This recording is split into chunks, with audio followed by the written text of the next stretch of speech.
एक रिट याचिका दायर की गई है अभिजीत चक्रवर्ती के नाम। जो अपोजिट पार्टी हैं वो हैं भारत सरकार है, एजुकेशन मिनिस्ट्री है, सीबीएसई है, एनटीपीसी है और बीआरबीसीएल है।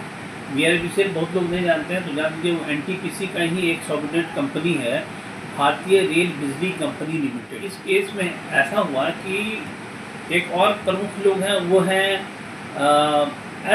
SSRVM trust. SSRVM का पूरा फुल फॉर्म है श्री श्री रवि शंकर विद्या मंदिर ट्रस्ट। इसका हेड ऑफिस बंगलोर में है और इसके जो चेयरपर्सन हैं, जो मुख्य चेयरमैन हैं, वो हैं श्री श्री रविशंकर, जो आध्यात्मिक गुरु हैं, जो लोगों को हंसाते हैं, बहुत सारी बात करते हैं, वो इनके चेयरमैन हैं। तो उन्हीं का एक संस्था का स्कूल चलता था, श्री श्री एकेडमी नवीनगर में। तो बीआरबीसीएल एनटीपीसी का एग्रीमेंट हुआ ट्रस्ट श्री श्री एकेडमी का SRVM के और बीआरबीसीएल में 30 वर्ष होगा, जिसमें कि जो एनटीपीसी बीआरबीसीएल है वो सारी सुविधाएं मुहैया कराया, बिल्डिंग और सारा कुछ। लेकिन जो शिक्षक जो थे वो अपॉइंट करने का 9 लोग की कमेटी थी, जिसमें 3 लोग थे बीआरबीसीएल के, 3 थे ट्रस्ट के और 3 लोकल बॉडीज थे। उसी के आधार पर नियुक्ति होती थी और नियुक्ति में भी उसमें एग्रीमेंट में था कि सीबीएसई के थ्रू, सीबीएसई का जो पैरामीटर है, जो सीबीएसई का जो नॉर्म्स है, उसी के आधार पे आप किसी को नियुक्त कर सकते हैं। और सबसे बड़ी बात उसमें ये भी लिखा हुआ है कि 7th पे कमीशन का पेमेंट सबको देना है, जो भी एम्प्लॉय होगा स्कूल का, उसका गारंटी लेता है एनटीपीसी बीआरबीसीएल। उन लोग का भी एग्रीमेंट है, एग्रीमेंट का पेपर है जो कोर्ट में लगा हुआ है। इसी बीच क्या हुआ कि बीआरबीसीएल के एक एजीएम है, उनका नाम है संतोष उपाध्याय, एजीएम HR।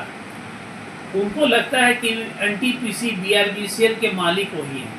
उन्होंने ही एक्चुअल इसमें शामिल तो सब लोग हैं, लेकिन संतोष उपाध्याय जो बीआरबीसीएल का एजीएम है HR, उसने क्या किया कि ट्रस्ट को डिसकंटिन्यू करा दिया, प्रेशर देखे कि भाई आप हट जाओ।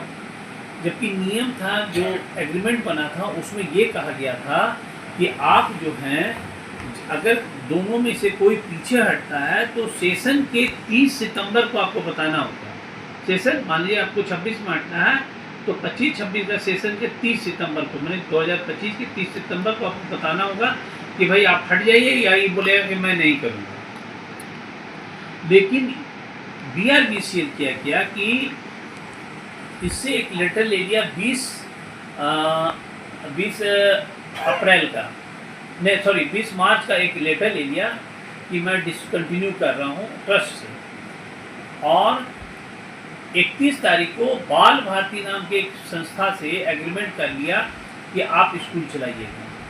यहाँ सबसे बड़ी बात है कि बीआरबीसीएल ने जब उससे नो ऑब्जेक्शन लिया या डिसकंटिन्यू किया, तो ट्रस्ट ने भी कोई ऑब्जेक्शन नहीं किया कि भाई हम चलाना चाहते हैं, आप मुझे डिसकंटिन्यू करो, ऑब्जेक्शन कुछ नहीं किया।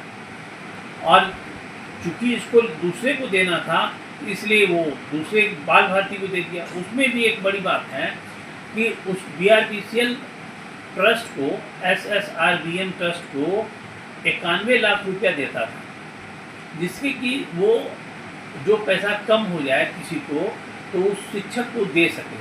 इसके अलावा ट्रस्ट जो है बच्चों से फ़ी अलग से लेता था, फ़ी और बस का खर्च अलग से लेता था। जबकि वो जो स्कूल खुला था मूलतः वो था एनटीपीसी बीआरबीसीएल के कर्मचारियों के लिए, या वहाँ जो रहते थे उन्हीं के लिए। खैर यहाँ सबसे बड़ी बात है कि 7th पे कमीशन का पैसा कभी किसी स्टाफ को मिला ही नहीं। 5 सालों में किसी को 25,000, किसी को 30,000, 40,000, 50,000 ऐसे पैसा दिया गया, लेकिन सीबीएसई नॉर्म्स के हिसाब से किसी को पैसा नहीं किया, ना ही एग्रीमेंट के हिसाब से किसी को पैसा दिया। तो और जब इन लोग को हटाया गया, जब 13 अप्रैल को जब शिक्षक लोग आए, स्कूल खुला, तब इन लोग को बोला गया कि हम जो ट्रस्ट का स्कूल है वो ख़त्म हो गया, वो चला गया, डिसकंटिन्यू हो गया, आप लोग की भी नौकरी चली गई। तो ये लोग बोला भाई कैसे, हमको तो नोटिस करना चाहिए था। कानून में प्रावधान है कि बिना नोटिस का आप किसी को ना हटा सकते हैं ना जा सकते हैं। इसके लिए अगर हटाना है तो 3 महीने का आपको अग्रिम भुगतान करना होगा। तब जब अभिजीत बनर्जी ने केस कर दिया तब वो लोग 1 महीने का ट्रस्ट ने भुगतान सभी शिक्षक और कर्मचारी को किया। लेकिन अभी ये केस पेंडिंग है हाई कोर्ट में, और जैसे ही केस में बहस होगा फिर आगे की सूचना दी जाएगी। तो इसमें जो मूल रूप से जो मेरे